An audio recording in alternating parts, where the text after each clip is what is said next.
Amados, nós estamos diante da continuidade da nossa série de pregações sobre a primeira carta do apóstolo Paulo aos Coríntios. E nesta ocasião nós estamos dando este prosseguimento e hoje nós vamos falar, irmãos, sobre uma das três marcas da igreja, de uma verdadeira igreja de Cristo. E queria fazer valer as palavras do reverendo Davi Manso, que escreveu muito conclusivamente acerca destas três marcas que se apresenta, e ele comenta dizendo que ao longo dos séculos 16 e 17, a igreja cristã, a igreja de Cristo, ela foi conduzida para fora das trevas do período medieval por meio da luz da reforma protestante. Durante então esse processo, os reformadores sentiram a necessidade de definir então parâmetros que auxiliassem a definir claramente a verdadeira igreja daquelas distorcidas e corruptas. Foi então por isso que estes homens de Deus, eles formularam então a doutrina bíblica dentro de um parâmetro didático para as marcas da verdadeira igreja, a verdadeira igreja de Cristo.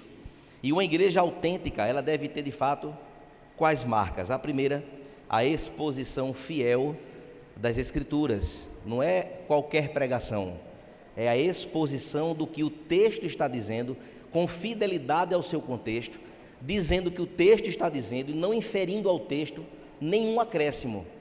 Isto é expor fielmente a palavra de Deus. Observe então que a segunda marca é a correta ministração ou administração dos sacramentos. É a ceia do Senhor e o batismo. E a terceira e última, que é a qual nós vamos nos debruçar nesta noite, é o exercício adequado da disciplina eclesiástica.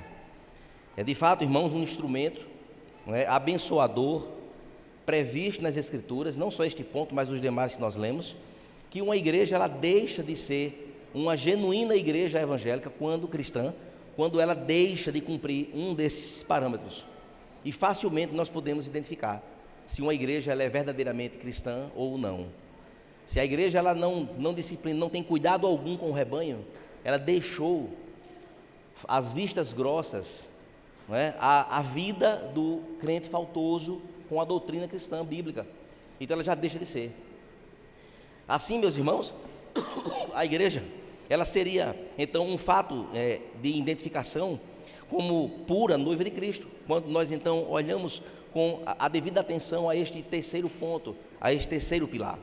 Entendemos então que não há, irmãos, um caminho melhor para manter a igreja saudável do que a efetivação prática dessas três marcas. Observe, irmãos, que muito têm sido essas propostas mirabolantes de tantas filosofias eclesiásticas que na atualidade prometem um crescimento astronômico das igrejas, mas em contrapartida não levam em consideração esses três pontos.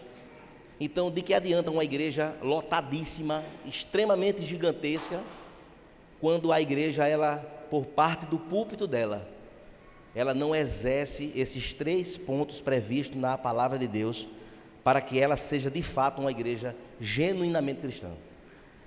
Assim sendo, irmãos, em um mundo em que o estudo doutrinário e básico tem sido desprezado, nós podemos perceber que há uma substituição por um discurso humanista, onde você é o centro, você tem direitos, você é uma bênção, você é o espelho, você é a perfeição sobre a terra, Há de fato uma distorção muito incrível, e pelo entretenimento que se observa também nas igrejas, onde o culto tem deixado de ser um culto verdadeiro, porque são inferidos nele elementos que não são previstos na palavra de Deus, e muitos fazem a vista grossa, a dança profética, faz vista grossa a todo tipo de encenação artística durante a celebração ao Senhor, e nós não encontramos embasamento bíblico para estas práticas. Então observe, irmãos, como isso é perigoso, e como este modismo tem invadido muitas igrejas do nosso tempo. Em uma época, irmãos, em que os sacramentos, batismo e ceia, que é o segundo ponto, têm sido então banalizados e confundidos com práticas supersticiosas, onde se eu tomar o cálice e comer do pão, eu limpei a minha alma, meus pecados foram perdoados. E não é assim que funciona. Não é isso, o significado não é esse. Observe, irmãos, que há uma banalização, então, de fato, de uma também ministração desconectada do sentido do que aquilo representa.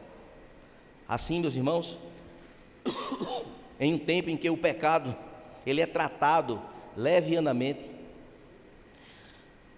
estejamos então prontos, irmãos, a pastorear e a orientar com muito amor os irmãos que tropeçam na caminhada.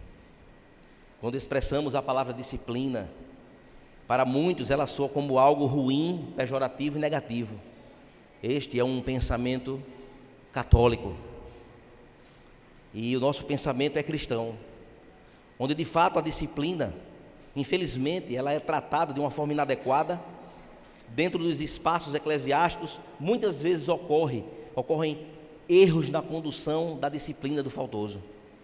Observe, irmãos, que uma das marcas da nossa igreja, além da pregação fiel das Escrituras e o exercício dos sacramentos, a disciplina eclesiástica, ela se aponta, como lá no Catecismo de Westminster, a Confissão de Westminster, no capítulo 30 e o terceiro parágrafo, a disciplina eclesiástica, ela é necessária, pelo menos por 5 razões para a vida do rebanho de Cristo Jesus.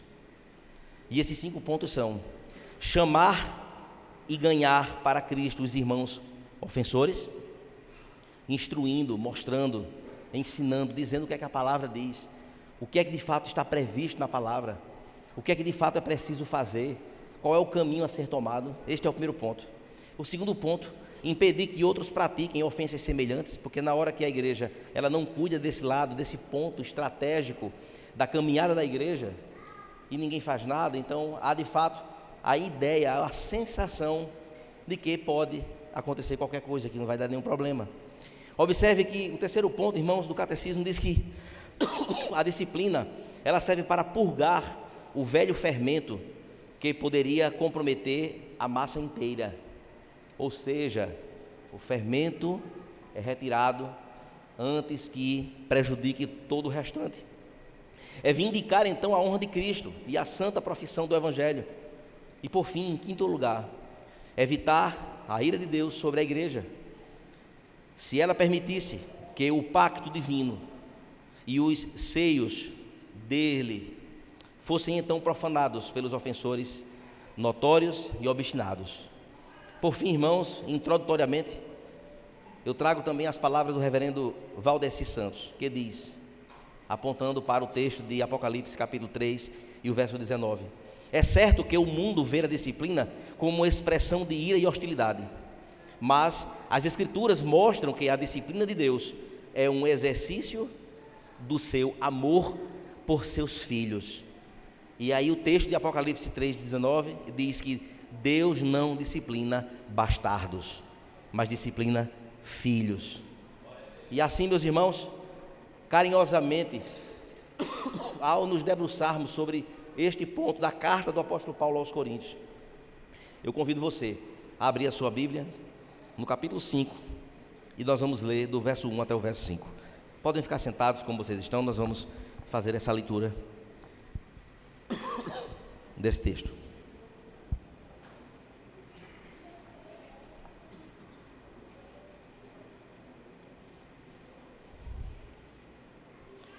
Primeira Coríntios capítulo 5, versos do 1 ao verso 5.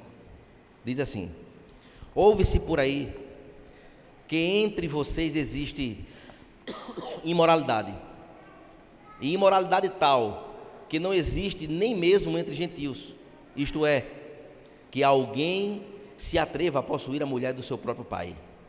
E vocês andam cheios de orgulho, quando deveriam ter lamentado e tirado do meio de vocês quem fez uma coisa dessas. Eu, na verdade, ainda que fisicamente ausente, mas presente em espírito, já sentenciei que se estivesse presente o autor,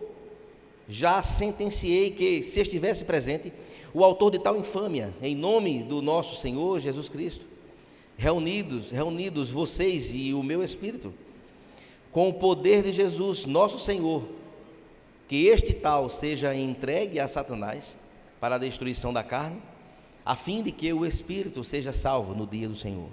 Oremos, irmãos. Pai querido, nós louvamos o teu nome, te bendizemos, ó Deus, pela tua tão grande misericórdia sobre nós. Que nesta noite, ó Deus, mais uma vez, o teu Santo Espírito ilumine nossas mentes para a compreensão clara deste texto bíblico. Que o teu amor, ó Deus, que é imenso, seja derramado sobre nós, ó Deus, na compreensão, no crescimento do que esta passagem ela pode provocar em nossos corações. Que assim, ó Deus, sejamos abençoados e alimentados pela tua palavra. Nós oramos assim em Cristo Jesus. Amém. Amados irmãos, após o apóstolo Paulo ter gastado 4 capítulos para tratar do primeiro problema que nós encontramos na carta aos Coríntios, havia de fato um problema estrutural da igreja, a saber, as divisões de grupos que estava ali acontecendo por grupos repartidos que eram seguidores daqueles homens que passaram ali, sendo Paulo um deles. Quando a gente encontra a fala, eu sou de Paulo, eu sou de Apolo, eu sou de Cefas, eu sou de Cristo. De fato, irmãos, havia ainda a tentativa da desqualificação ao apóstolo Paulo pelos seus escritos e a insistência de que na igreja todos são um. Paulo, então, ele passa a pautar outro problema a partir deste capítulo 5 que nós lemos. Que de fato, irmãos, ele vai gastar 2 capítulos, o capítulo 5 e o capítulo 6, ele vai tratar da ineficiência da disciplina eclesiástica combinada com a tolerância da imoralidade sexual presente na igreja por parte, então, desta liderança. E aqui nós vamos trabalhar 2 capítulos que vai tratar exatamente sobre esses dois capítulos, sobre este tema. Observe que a partir do capítulo 7 em diante, o apóstolo Paulo vai se ater a trabalhar agora outros problemas de cunho doutrinário e prático existente na igreja. Podemos então, irmãos, perceber que neste ponto da carta, exatamente o exercício da terceira marca que nós falamos na introdução, que é a disciplina eclesiástica, visto que há muitas pessoas, né, nas igrejas que não se dispõem ao arrependimento e à correção, praticados então apenas pelos sermões, o Senhor nosso Deus, ele atribui então um mecanismo em que a disciplina ela chega então para fazer com que haja um despertar do faltoso, e a disciplina eclesiástica ela vai então trabalhar de tal forma de que aqueles que ouvem a palavra de Deus, ouvem os sermões, participam dos estudos, e parece que o texto e o ensinamento entra por um ouvido e sai pelo outro, e nada acontece, e a prática pecaminosa continua. A disciplina eclesiástica ela tem esta força de adentrar na prática do faltoso e afastá-lo da comunhão, a fim de que haja nele, que seja provocado nele a sensibilidade ao que a palavra ensina, ao que a palavra atribui àquela prática pecaminosa. E isso é muito perfeito da parte de Deus, e nós podemos, irmãos, imaginar a quantidade de igrejas que não são genuínas igrejas, pela inobservância deste terceiro ponto. Igrejas gigantescas que não tem como controlar, não tem como o pastor cuidar de todos os detalhes, não há. E queridos, eu ouvi um vídeo essa semana de um pastor que eu tenho muita vontade de trazê-lo aqui, porque ele trabalha muito com missões e trabalha muito com treinamento de liderança. E uma vez alguém perguntou para ele, e disse assim: pastor, o que eu devo fazer para ter uma igreja com 5.000 membros? Ele disse: olha, isso é uma pergunta difícil de responder, porque quem dá o crescimento à igreja é Deus, não é o nosso método. Na hora que eu faço alguma coisa para que a igreja estoure de gente, exploda de pessoas, tem que ter cuidado, porque pode ser que seja uma metodologia fora da vontade de Deus. Mas, ao pensar em uma igreja de 5.000 pessoas, comece treinando 500 líderes, porque cada líder ele vai influenciar 10 pessoas, e aí você vai ter um pastoreio distribuído, e que vai então cuidar mais de perto de pessoas. E eu achei isso muito interessante, irmãos, pois o cuidado pastoral de uma igreja é um grande desafio. É um grande desafio.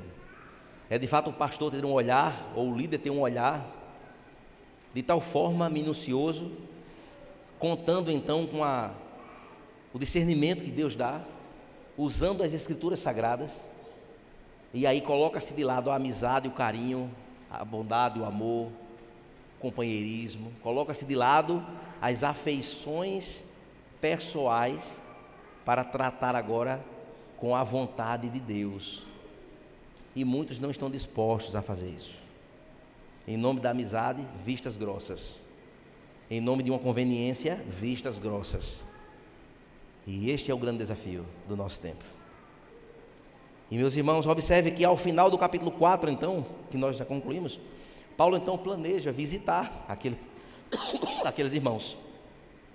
E coloca então duas opções para que ele possa chegar lá. Quando ele diz no finalzinho: vocês querem que eu vá como? Com chicote ou em paz? Para que nós possamos resolver a situação que está assolando a igreja. O apóstolo Paulo então, ele trata, irmãos, ele está furioso com aquilo que está acontecendo e ninguém faz nada. Está tudo errado, está tudo fora do padrão, tudo fora dos trilhos. E o apóstolo Paulo, como nós falamos domingo passado, ele mergulha no interesse de não desistir da igreja e trabalhar por ela, para que ela de fato seja reerguida. Observe, irmãos, que aqui no capítulo 5, Paulo então ele se antecipa e dá instruções de como a igreja deveria então proceder, confrontando então o quanto ela é orgulhosa, o quanto ela está distante, o quanto ela está inchada espiritualmente, em auto-engano, achando que está tudo bem, quando na verdade não estava. Havia pecado não tratado, não resolvido, não confrontado.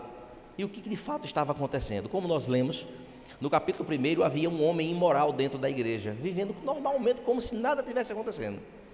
E aí, meus irmãos, o que de fato nós podemos observar nesse versículo 1? O versículo é muito claro, quando ele diz que há notoriedade pública, ou seja, é sabido por todos, sabe-se, ouve-se por aí, ouve-se por aí, ou seja, todo mundo já sabe, é de cunho público, que existe um homem aí mantendo relações sexuais incestuosas com a sua própria madrasta. E aí, meus irmãos, o termo moralidade sexual aqui é a palavra grega antiga chamada porneia. E porneia é um texto grego, uma palavra grega que tem um significado muito, muito amplo, quando no seu detalhamento nós podemos encontrar uma referência amplamente colocada a todo tipo de atividade sexual fora do casamento, incluindo a prática homossexual, Assim, meus irmãos, a Escritura, por esta palavra, compreende todas as espécies de misturas ilícitas atribuídas à palavra porneia. Deve ser então entendido, irmãos, que a máxima amplitude deste termo em seu significado, como implicando todos os tipos de impureza sexual, que era exatamente o que estava de fato acontecendo na igreja. Paulo então ressalta, irmãos, em destaque a sua revolta a este tipo de relacionamento incestuoso, que era então considerado grave até mesmo dentro do povo pagão que não era cristão. Era um comportamento reprovado até com o povo de fora. E estava agora acontecendo dentro da igreja. E o que é que a igreja estava fazendo? Observe, irmãos, os cristãos de Coríntios, eles pareciam então aceitar esse tipo de comportamento. Observe que há um comentário de um escritor estadista romano chamado Cícero, que disse que esse tipo de incesto, de pecado, configurava-se um crime sem sequer ser praticado no meio do povo inimigo de Deus. Aí observe, irmãos, que eu preciso fazer um resgate ao Antigo Testamento, quando lá em Levítico 18, verso 8, a palavra de Deus mesmo lá já diz: não tenha relações com a mulher de seu pai, pois este é um direito somente e somente dele. Mas em Deuteronômio, no capítulo 23 e o verso 30, nenhum homem terá relações com a mulher de seu pai, pois isto seria uma vergonha para o pai. Ou seja, há de fato este apontamento, e o que acontece é que esses registros, eles deveriam ter sido suficiente para conduzir a direção, a liderança daquela igreja em não aceitar aquele comportamento. Ou seja, aquilo parecia não incomodar de forma alguma o seio da igreja. Estava tudo bem, como se dizia assim, não, a gente sabe, mas deixa para lá. Quem sabe esse homem aqui poderia ser alguém de muitas posses. Quem sabe seria alguém influente na igreja ou na sociedade. E se permitia tranquilamente. Mas era tão notório que os irmãos da casa de Cloé, ao mandar o relatório para o apóstolo Paulo, foi escrito lá. Sabe-se por lá, todo mundo sabe, a vizinhança. Olha só que testemunho terrível para a vizinhança dessa igreja, para a sociedade, aquela igreja ali. É a igreja que tem um rapaz lá que ele e o pai combinaram, a mesma mulher recebe para os dois. Olha só que testemunho desgraçado. Mas irmãos, no verso 2, a reação da igreja de Corinto ao pecado, Paulo destaca 3 coisas importantes, 3 acusações contra a igreja diante do versículo 1. O verso 2, ele diz assim: e vocês andam cheios de orgulho, quando deveriam ter lamentado e tirado do meio de vocês quem fez uma coisa dessas. Observe, irmãos, que aqui o apóstolo Paulo diz: vocês andam orgulhosos, e nós vamos entender o que é esse orgulho. Depois ele diz: vocês deveriam ter lamentado o ocorrido, e em último caso, vocês deveriam ter tomado providências quanto a isso aqui.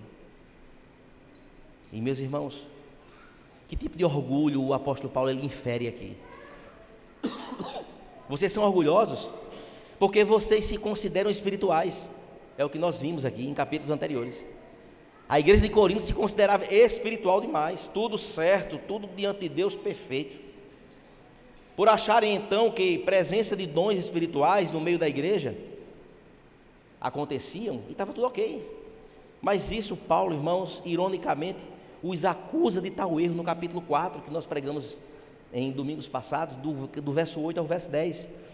E que, por conta dos dons, principalmente então os de língua estranha, que acontecia lá, que o apóstolo Paulo rebate veementemente, capítulos mais adiante ele vai rebater essa prática, porque ele diz: eu que sei falar várias línguas, eu não uso de linguagem difícil, eu falo para que todos escutem, e se alguém tiver de falar algo diferente, fique em silêncio, fale entre você e Deus, é a palavra que ensina.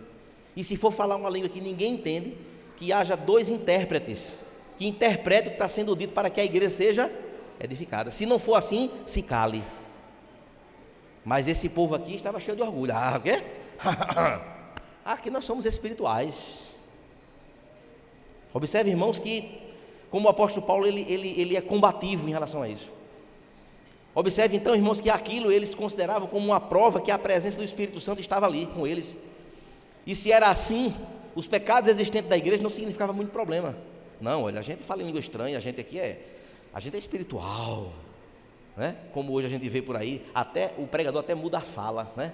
Oh, aleluia, aí o povo começa a chorar, começa já a entrar em êxtase. Meu Deus, longe das escrituras, completamente. Aí por conta disso, se enche de orgulho, dizer: não, pecadinho aí, isso é besteira, isso não tem importância não. É como se fosse mais ou menos isso. Mas na verdade, irmãos, o que de fato ocorria naquela igreja? O que acontecia ali era uma concepção errada acerca do que é ser espiritual. Ok, pastor, mas e os dons que se vivenciavam lá? Paulo então, ele concluiu no capítulo 3, verso 1, que nós já passamos por ele, que eles eram pessoas carnais. Ou seja, o que se via ao olho nu de prática no meio da igreja, nessas expressões espirituais, isso não valia de nada. Carnalidade. Eles eram crentes carnais, e que eles eram pessoas carnais não espirituais, assim diz o capítulo 3, verso 1. Portanto, eles se orgulhavam, irmãos, pelos dons, travestidos de busca por aparência, em desacordo completo pela verdadeira espiritualidade. O que havia de verdade era divisão dentro da igreja. Como é que eu sou espiritual e estou dividido com meu irmão? Como é que nós somos espirituais e eu não me dou bem com um grupo do irmão fulano, da irmã fulana? Como é que nós agora repartimos a igreja e eu dou, não, eu sou espiritual. Como? Como é que não bate? Não bate a prática com o discurso.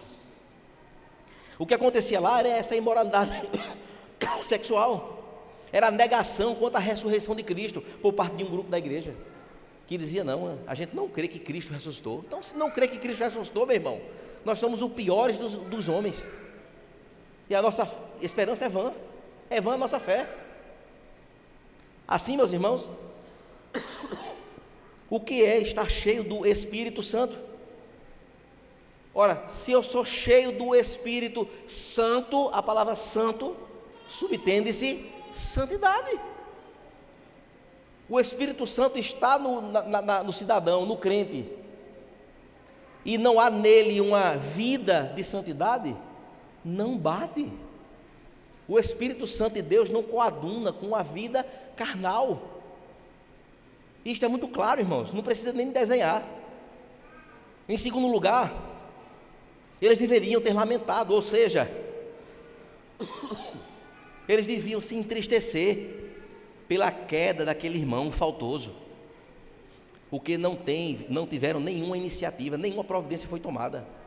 Os cristãos, irmãos de Corinto, eles estavam orgulhosos, em vez de estarem se gloriando de alguma coisa, eles deveriam ter ficado tristes, tanto pelo homem que ele estava cometendo, de tal forma a ter de fato tomado a providência de afastá-lo da comunhão, para tratar dele, que é outro erro das igrejas históricas, até muitas delas. Quando o crente é faltoso, ele é disciplinado, parece que agora ele está possuído de uma chaga que ninguém pode encostar nele.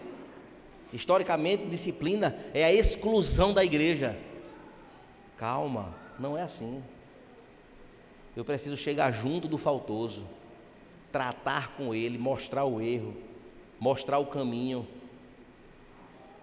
provocar nele sensibilidade para que ele se arrependa, para que ele volte para o seio da igreja arrependido, quebrantado, dizendo: Senhor, eu pequei contra ti, dá-me a alegria da salvação, assim como Davi fez no Salmo 51. Este é o caminho. Mas se mesmo assim ele diz: mas eu não quero saber nada, então exclui. Observe, o pecado, irmãos, é motivo de lamento para a igreja. E o lamento aqui, irmãos, é chorar diante de Deus. É chorar. A igreja, quando vê alguém que caiu, é lamentar. Não faltou isso aqui em Corinto. Muito pelo contrário, eles estavam tranquilos em relação a isso. Tá tudo beleza. É chorar, irmãos, pela pessoa que caiu, pelo mal que causou aos outros. É chorar pelo mau testemunho que foi ali apresentado. É de fato colocar o nome da igreja de Deus a uma exposição pública.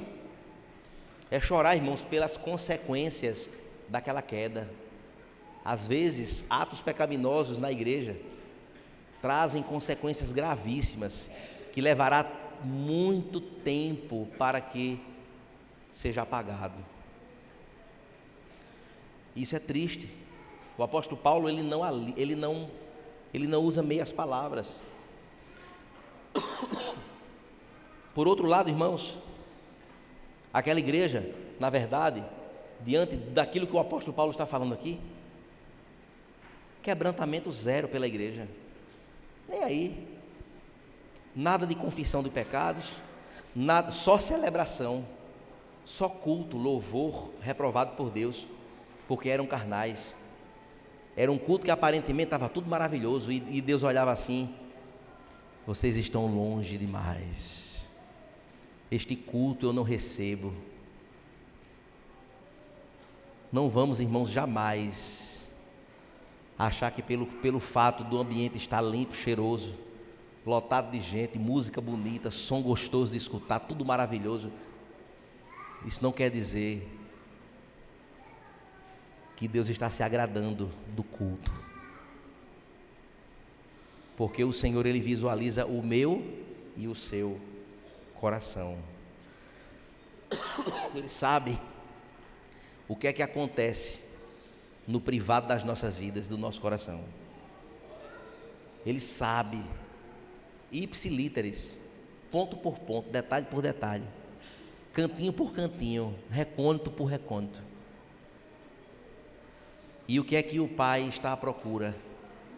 De adoradores que o adoram em espírito e em verdade. Meus irmãos, aqui nós encontramos um paradoxo importante. Observe, queridos, a igreja de Corinto,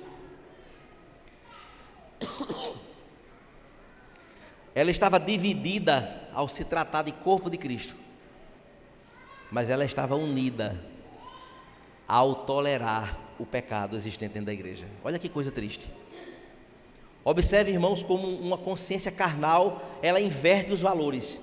Ou seja, na hora que era para o apóstolo dizer assim, a igreja é uma só, a igreja não era uma só. Era um pedaço de Paulo, um pedaço de Pedro, um pedaço de Cefas, um pedaço de Cristo. Mas na hora de dizer assim, e o pecador? Não, ninguém diz nada. Os grupos divididos estão todos unânimes em relação ao pecado. Olha só que coisa louca. Quer dizer, naquilo que não era para a igreja estar dividida, ela está dividida. Naquilo que era para ela dividir, que era exatamente todo mundo se juntar e dizer, irmão, epa, vem cá. Eu sei que seu dízimo é altíssimo e quem sabe paga todas as despesas da igreja. Mas o que nos faz igreja não é isso não. Isso aqui está errado. Precisa de conserto. E ser fiel ao Senhor requererá do pastor, da liderança, posicionamentos firmes. Não por capricho nosso, mas porque o pastor ele vai prestar contas de cada um que está aqui. O pastor vai prestar contas.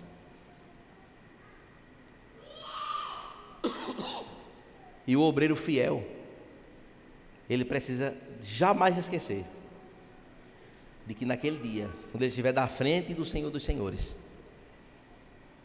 qual o relatório que Deus vai falar dele? Porque você fez vista grossas com fulano, com fulano, com fulano. Você não sabia daquilo, porque você deixou? Servo infiel. Isso é muito sério, irmãos. Quando o apóstolo Paulo fala então agora sobre tirar do meio de vocês aquele que fez uma coisa dessas. Há de fato, irmãos, um processo para desligar alguém da igreja. Segundo o apóstolo Paulo aqui tem estabelecido um padrão maravilhoso que nós vamos ver mais adiante, que é o que Jesus ensina. Observe, este processo é doloroso, mas há de fato uma necessidade. E qual é a necessidade, irmãos, para que se exerça de fato uma atitude tão final de poder utilizar diante de um problema desta natureza para o bem da igreja? Primeiro, para restaurar a honra de Cristo. Restaurar a honra. Para restabelecer a honra da igreja.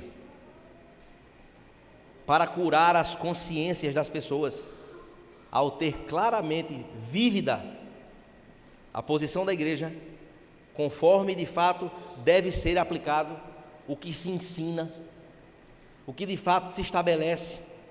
É preciso fazer isso, e nisso dá um sinal para que os outros membros da igreja de Corinto vissem que a igreja não aceita posturas desta natureza, porque se a igreja nada faz, então cria-se a ideia de que pode tudo, de que pode qualquer coisa, não tem problema nenhum. Ora, é notório, o apóstolo Paulo fala no primeiro verso do capítulo 5, a primeira palavra que ele diz, ouve-se por aí, ou seja, todo mundo já sabe, e vocês não fazem nada? Então quando todo mundo sabe e nada acontece, então, gente, vamos fazer o que a gente quiser, vamos namorar à torta e à direita, sem nenhum tipo de princípio, de barreira, porque lá na igreja, aquela igreja ali pode tudo, a gente pode fazer o que a gente quiser, a gente pode arrebentar, chutar o balde, tá tudo beleza. O pastor de lá é gente boa. Ainda faz assim. Meus irmãos, está errado. Versos 3 a 5, Paulo então ele toma um posicionamento. Ele agora prescreve uma sentença. Observe, irmãos, como de fato o texto assim diz: eu, na verdade, ainda que fisicamente ausente, mas presente em espírito, já sentenciei, como se estivesse presente, o autor de tal infâmia. Verso 4: em nome de nosso Senhor Jesus, reunidos vocês e o meu espírito, com o poder de Jesus, nosso Senhor, que este tal seja entregue a Satanás, para a destruição da carne, a fim de que o espírito seja salvo no dia do Senhor. Precisamos compreender que sentença é essa. E aí, meus irmãos, quando Paulo então menciona a presença de seu espírito, com E minúsculo, a ausência, mas a presença em espírito, ele está falando, irmãos, de que ele está verdadeiramente representado no meio daquela carta, daquele conteúdo para aquela igreja. Observe, irmãos, que foi de fato uma validação e uma expressão espiritual de sua autoridade apostólica, mesmo sem ele estar presente, mas ele estava presente em espírito, e ele se faz valer então da sua autoridade apostólica para isto escrever e dizer. Paulo então, ele não precisava, irmãos, estar presente para exercer então a sua autoridade. Ele poderia intervir naquela igreja. Ele a fundou, ele passou 3 anos lutando por aquela igreja, e agora ele tem todo o direito apostólico de, mesmo na sua ausência, a sua autoridade chegar até o conhecimento da igreja em uma intervenção, de uma orientação a ser tomada. A distância então do apóstolo Paulo daquela igreja de Corinto não o fez menos apóstolo. Paulo então, irmãos, ele dá a sentença a respeito desse irmão faltoso, fazendo assim, irmãos, o que a igreja deveria ter feito e não fez. Nos parece então, irmãos, que a igreja de Corinto não tinha comando para tomar decisões duras e difíceis, porque isto é tomar decisões duras e difíceis. Às vezes é com alguém tão amado no meio da igreja, e o pastor tem que dizer: rapaz, eu vou ter que cortar na carne mesmo. Vai doer, vai chorar, vai ser doloroso, vai ser pesado, mas tem que ser feito, porque o que está em jogo não é a nossa camaradagem. O que está em jogo é a igreja de Cristo, é a igreja que foi comprada pelo sangue do Cordeiro. Não é qualquer coisa. Somos ovelhas de Cristo, fazemos parte do redil dele.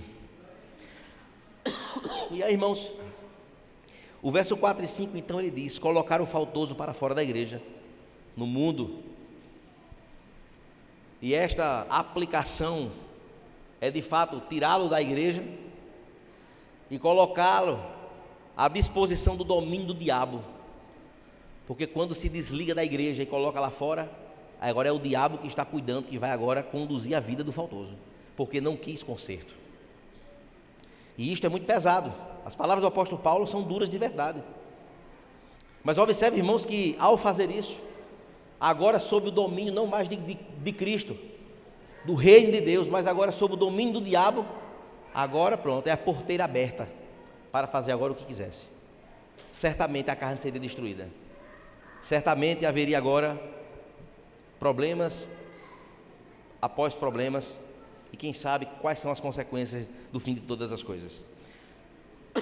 Fazendo isso, em nome de Jesus, reunindo o espírito dele e os da igreja, foi exatamente o que Jesus ensinou em Mateus 18, verso 18 ao 20, que diz assim: em verdade, lhes digo que tudo o que ligarem na terra será ligado no céu, e tudo o que desligarem da terra, na terra, será desligado do céu.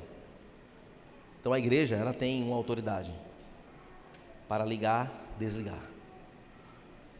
Se está desligado aqui, está desligado do céu. Se está ligado aqui, está ligado no céu. Observe o verso 19 de Mateus 18. Em verdade também lhes digo, que se 2 de vocês sobre a terra concordarem a respeito de qualquer coisa que vierem a pedir, e isso lhes será concedido pelo nosso Pai que está nos céus. Calma. O contexto aqui é disciplina. Alguém pega às vezes esse versículo e faz assim: João Paulo, vamos nós dois orar aqui para Deus me dar um carro, Ele vai dar. Uma fazenda, eu quero uma fazenda. Aí a gente orar aqui, tu concorda comigo? Concordo. Então vamos orar que Deus vai dar. O texto não está dizendo isso. Deus pode até dar a fazenda, dar o carro, dar o que for. Isso é outra coisa. Esta oração aqui, de 2 que oram concordando, é em relação ao que fazer com o faltoso. Em relação ao tratamento dado àquele que está em pecado no meio da igreja. Esse é o contexto. É o sentido do versículo. Observe que o próximo verso, verso 20 do capítulo 18, Jesus está dizendo, é Ele que está falando. Porque onde estiverem 2 ou 3 reunidos em meu nome, ali estou no meio deles. Outro versículo utilizado erradamente. Quantas vezes eu já vi no passado, por igrejas onde eu passei, o culto de oração vai começar e tem bem pouquinha gente. Qual é a fala? Irmãos, não tem problema, tem pouquinha gente, mas a palavra de Deus diz, onde tiver 2 ou 3 reunidos em meu nome, o Senhor está no meio. Errou na interpretação. Deus está presente, irmãos, em todo lugar. Não é porque tem um culto com pouquinha gente que Jesus vai estar. Não é isso, o texto não se refere a isso aqui. O texto se refere à presença do Senhor, quando a igreja se reúne em 2 ou 3, para tratar de disciplina eclesiástica. Está claro, muito claro. Pegar o verso, extrair o verso daqui e usar para fins outros é um erro. E aí, meus irmãos, o que o apóstolo Paulo então fala sobre essas questões nos coloca ainda numa condição de uma compreensão bem interessante. Quando o apóstolo diz assim: olha, coloca para fora, desliga completamente, bota para fora, expulsa. Mas ele diz assim: para que o seu espírito seja salvo no dia do Senhor. Esta expressão divide muitas opiniões. Alguém pode dizer assim: ô pastor, então peraí, então eu sou crente, se eu cair no pecado, então eu saio da igreja e no último dia eu estou salvo. Alguém pode pensar isso ao ler isso aqui. Mas o que é que Paulo está sugerindo aqui? O objetivo da disciplina, irmãos, é claro. É claro. O objetivo da disciplina é despertar o faltoso, é vê-lo arrependido do seu pecado e fazer com que haja salvação, ele volte. Este é o objetivo da disciplina. Ele retorne consciente, convicto, quebrantado de coração, decidido a não fazer mais, a assumir um compromisso agora com a sua alma e diante de Deus, de que aquilo ali não acontecerá mais, e pedir ao Senhor a graça dele, para que dê força àquele faltoso, para viver agora debaixo dos olhos do Senhor. Mas observe, irmãos, que o apóstolo Paulo então, diante de tudo aquele que ele acredita e já pregou em todas as cartas, embora a conduta daquele homem fosse uma conduta claramente pecaminosa e precisasse então de correção severa, Paulo não descarta como perdido para sempre aquele homem. Ou seja, o uso eficaz da disciplina na igreja ainda pode levá-lo, aquele faltoso, ao retorno e à salvação antes de sua morte. Esse é o entendimento do verso. Ou seja, Paulo diz: olha, bota para fora, e vamos ficar aqui na esperança de que Deus o alcance e que ele retorne ao caminho, como foi com Davi. Davi pecou, distante ficou, mas um dia ele disse: enquanto eu me calei, os meus ossos secaram. Enquanto eu vivi distante, Senhor, a minha vida foi uma tristeza. Senhor, eu pequei somente contra Ti eu pequei. Senhor, coloca em mim um coração puro e um espírito inabalável, Senhor. Olha só as declarações de Davi. Senhor, dá-me de volta a alegria da minha salvação. Davi retornou, e o Senhor, no fim da sua história, Davi era um homem segundo o meu coração. Observe, irmãos, que estas palavras, elas têm um peso importante de compreensão. Que alguns chamam isso de excomunhão, de desassociação de uma pessoa. Eles são então colocados fora da congregação até que eles se arrependam. Esta é a ideia. Que até o último dia de sua vida ele possa retornar aos caminhos, pela inferência da graça de Deus, pela busca da graça irresistível de alcançar aquele faltoso. Observe, irmãos, da cultura da igreja de hoje, isto realmente leva um pecado, raramente leva um pecador ao arrependimento, porque eles, às vezes, facilmente, ele está faltoso, ele é afastado, e ele sai, abomina a disciplina e não se submete ao processo, vai agora para uma outra igreja e chega lá dizendo: não, eu sou santo, oxê, está tudo beleza, maravilhoso, não há arrependimento. Chega lá como se tivesse tudo certo, tudo beleza, a vida numa santidade tremenda, numa consagração, não é que quando chega na igreja, levanta as mãos, se ajoelha, a paz do Senhor, mas ninguém sabe ali do histórico dele, até que ele pratique novamente e sai e vai para uma outra igreja, e assim fica, ó, de um em uma, a vida inteira assim. Quando é que haverá arrependimento? Quando? Qual é o momento de fato que acontecerá o arrependimento genuíno? Irmãos, isso aí é o coração pecaminoso, é a inclinação da carne. Bem-vindo à compreensão de quem nós somos. E se não for Cristo, nunca se arrependerá. Se não houver o toque do Senhor na vida, continuará dessa forma, assim sempre, e levar a vida assim, dessa forma. Um pastor amigo meu aqui de João Pessoa recebeu um casal em sua igreja, uma boa igreja, zelosa por esses pilares aqui. Chegou lá, o casal abençoado, feliz, amigo, tudo contente, maravilhoso, se envolvendo com todas as atividades, era uma coisa tremenda, maravilhosa. Aí pronto, até o dia que o pastor chamou eles e disse assim: irmãos, já faz 3 meses que vocês estão aqui na igreja, né? É uma bênção. Eu queria que vocês me trouxessem a certidão de casamento de vocês. Nunca mais o casal voltou, porque ele era casado com uma outra mulher e aquela era a amante que estava vivendo com ele agora. Nunca mais voltou.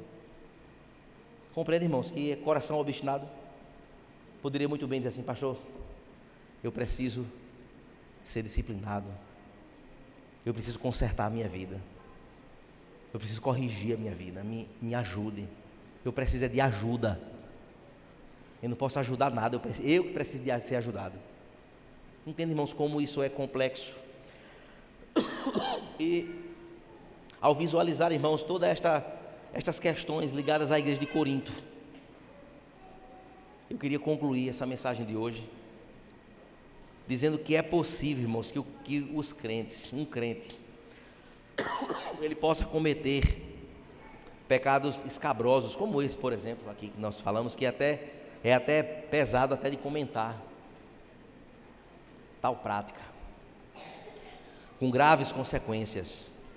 O caso aqui mencionado, irmãos, pode nos deixar até chocados, mas nós não podemos esquecer de forma alguma do já falado hoje aqui, Davi, que adulterou, que planejou a morte do marido da mulher, até que Natan chegou lá no reino, lá no palácio, e botou o dedão na cara dele, contou a história, que ele nem imaginava que era com ele. Disse: pronto, esse é você. Esse é você. E aí a casa caiu para Davi. Nós não podemos esquecer, irmãos, de Abrão, que mentiu, entregando a sua esposa nos braços daquele líder daquela região, para poupar a sua própria pele. E ele disse: é minha irmã, quando era esposa. Mentiu, né? E aí, queridos, pecados assim, irmãos, não deveriam acontecer. Não é a vontade de Deus que nós vivamos em práticas pecaminosas. Não é a vontade de Deus. Não é a vontade de Deus que a gente normatize. Ah, tá beleza, não tem problema não. Uma mentirinha só, qual o problema? Eu só enganei uma vezinha só, foi por uma causa nobre.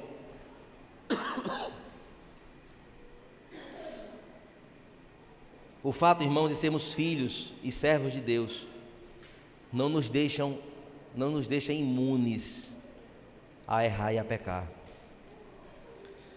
E queridos, eu gosto muito da expressão que diz assim: os nossos pés são de barro.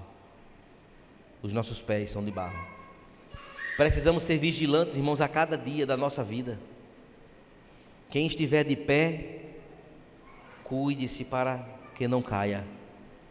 O espírito está pronto, mas a carne é fraca. Vigiai e orai, que nós não demos brechas na nossa caminhada. E eu queria concluir finalmente dizendo algumas coisas que são muito convidativas e que nos faz levar por caminhos tortuosos e destrutivos. Homens aqui presentes, homens presentes aqui, cuidado com carona a mulheres que não é a sua, que não é sua mãe, que não é sua irmã. Cuidado. Cuidado. Satanás é sujo. Satanás é sujo. Cuidado. Cuidado, irmãos, com mensagem de WhatsApp. Cuidado. Cuidado, não é um campo sem fronteira. Uma hora a casa pode cair. E Deus sabe fazer. Fazer como fazer via tona. Deus é especialista nisso. Isso é só alertas, irmãos, para nós. Isso aqui, o primeiro da lista para ter cuidado com essas coisas aqui, sabe quem é? Imagina. Um sonho mais ou menos assim. Quem? Não é? Cuidado com elogios e curtidas. Aquelas curtidazinhas sem querer querendo, né? Cuidado. Cuidado com elogios. Vamos elogiar as esposas. E esposas vão elogiar os maridos, né? Quem tem que me elogiar é a minha mulher, né? Aquele elogio, né? Aquele. Não dizer assim: pastor, o senhor é uma bênção. Não, isso é tranquilo. Mas aquele elogio, só ela, né? E aquele elogio, só eu tenho que dar para ela. Tem que ter cuidado, é zelo, é cuidado, é fechar brechas, tá?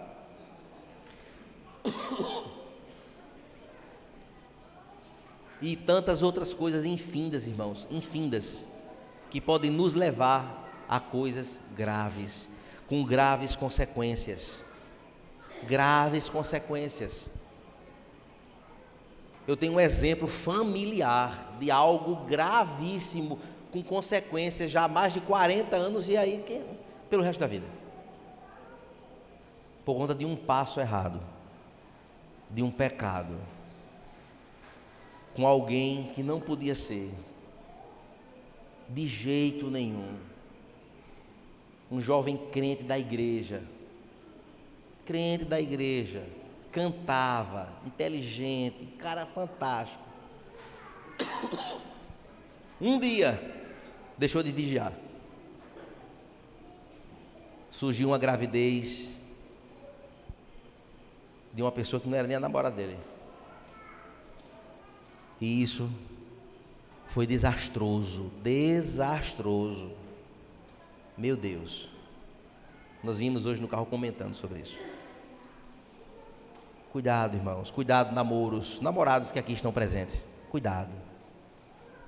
Cuidado com intimidade. Cuidado com história dizendo, não, durma aqui mesmo. Cuidado. Muito zelo, muito zelo. Deus traz à tona. Deus, Ele revela, viu? Ele dá um jeito de revelar, Ele dá um jeito. E aí a vergonha, a tristeza, problema. Cuidado, irmãos. É um alerta que a gente vê aqui na igreja de Corinto para nós. Mas pecado não é pecado, pastor? Pecado não é pecado? Isso é. Pecado é desvio da vontade de Deus. Mas nós sabemos que existem pecados com consequências diferentes. Às vezes o cristão ele está pecando no íntimo dele. Então resolva você e Deus. Peça perdão, quebrante do coração. E diga, Senhor, eu estou com pensamentos impróprios em tal situação ou com fulano de tal. Eu nunca disse nada, nem falei nada, nem curti nada, nem falei nada, ninguém sabe, só eu e o Senhor. Senhor, me perdoe e me ajude. Se é com alguém da família, da igreja, procure no privado e resolva. Se não quiser, se for da igreja e não quiser, chame uma testemunha, tente resolver. Se não quer conserto, leva para a igreja. É assim que a Bíblia ensina. É assim que está aqui escrito. Mas não deixe isso virar uma bola de neve, ficar assim. Irmãos, se nós temos o Espírito Santo, subentende-se que nós precisamos viver em santidade. Perfeição nós não vamos alcançar aqui, a gente sabe. Mas a minha vida deve ser uma luta diária e constante, na dependência do nosso Deus, para que Ele nos ajude a vencer todas as tribulações, todas as lutas, as tentações diante de nós. Um adultério pode destruir famílias, pode penalizar filhos que não tem nada a ver com a história, pelo resto da vida. Aqueles que de fato levarão marcas sérias em suas histórias. Um adultério, ele pode trazer muitos outros desdobramentos. E era isso que aconteceu. Imagine se essa sogra, essa madrasta aqui, se ela engravida do crente faltoso. Imagine o que é que isso representaria. Porque uma vida que está nascendo, que vai nascer, não tem nada a ver com a história. Aí imagine o que poderia ter acontecido de mais grave. Então, irmãos, a carta aos Coríntios é uma carta maravilhosa. É uma carta de amor pela igreja. Não é uma carta de chicotada. Não. Quem estiver pensando isso pode mudar a sua concepção.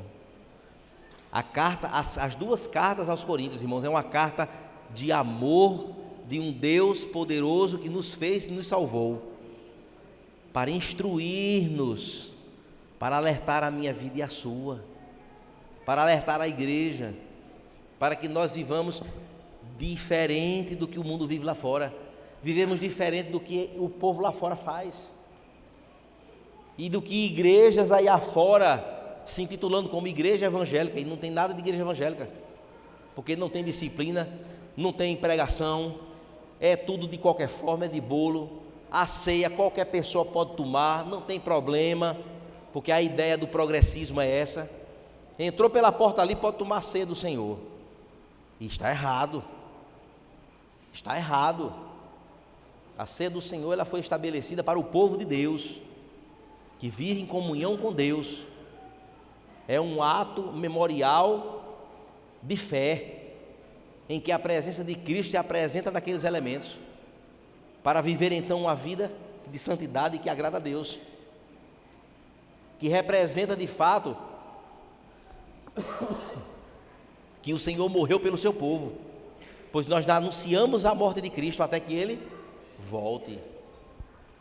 Isso tem que ser levado em consideração com seriedade, irmãos. E nós não podemos olhar o pecado como uma brincadeira. Não, pecado é pecado, precisa ser tratado, precisa ser observado, chegado junto. A igreja não pode ser inerte, omissa e achar que está tudo maravilhoso. Não está. E Deus, Ele tem interesse na nossa santidade, Ele tem interesse na nossa vida, tem interesse na vida da igreja. Ele tem interesse, irmãos, que nós caminhemos olhando para o autor e consumador da nossa fé. Nós somos comprados por sangue, pelo sangue do seu Filho, para vivermos aqui os seus propósitos, e não para viver de qualquer forma, achando que está tudo maravilhoso. Não está. E no nosso interior, na nossa mente aqui, na nossa memória, lembrança, convido você a, se for preciso, pegar a sua folhinha de papel em casa ainda hoje, e enumerar os pecados que a gente sabe que a gente está cometendo e não tem força para vencer. Isso é um primeiro passo importantíssimo. Senhor, eu estou pecando nisso, nisso. Botar mesmo com toda sinceridade. E dizer, Senhor, me ajuda nisso aqui. Eu vou lutar por cada um desses pecados. Eu preciso vencer isso aqui. Se tiver de cortar o olho, eu vou cortar. Calma, não é cortar com bisturi não. Mas é o que a Bíblia diz. Se algo te faz pecar, se o teu olho te faz pecar, arranca teu olho. Ou seja, se o que me faz pecar é a minha rede social, é melhor você cancelar a sua rede social. Você não vai deixar de ser um ser humano porque não tem Instagram, que está lhe fazendo pecar, e o Facebook porque está lhe fazendo pecar. Você não vai deixar de ser um cidadão, nem vai deixar de ser alguém. É melhor ficar sem eles do que ficar sem a comunhão com o Senhor. E a gente começar, irmãos, a trabalhar isto. Viver em santidade é a coisa extraordinária. É desfrutar de uma comunhão muito mais aproximada do nosso Deus. E este é o desejo dele para nossas vidas. Se algo está me levando a pecar contra Deus, eu preciso deixar. É muito melhor a comunhão com Deus do que rede social, do que dinheiro, do que fama, do que status, do que seja lá o que for. Nada se compara a termos uma comunhão verdadeira e genuína com o Senhor. Moisés disse, eu quero é te conhecer. Mas isso, não, eu não quero nada, eu quero é te conhecer, Senhor, eu quero estar contigo. E se o Senhor não for comigo, não me faça sair deste lugar. Não me faça sair daqui, Senhor. Eu quero te conhecer. Eu quero te conhecer. Eu quero te conhecer. Essa era a cantiga de Moisés. E que essa cantiga seja nossa. Que a gente leve a sério isso. Uma hora o Senhor nos chamará. E quando estivermos diante dele, como será? Não vamos, irmãos, achar que pecado é besteira. Não é. Pecado é o que nos separa do Senhor. Que Deus nos abençoe, irmãos. Amém? Essa mensagem não é para nos colocar para baixo, não. É para nos alegrar no Senhor. Amém? E sabermos que há um Deus que se preocupa com a minha vida e com a sua. Que usa uma oportunidade como essa para nos despertar, para estarmos alegremente diante dEle, adorando a Ele e exaltando o nome dEle.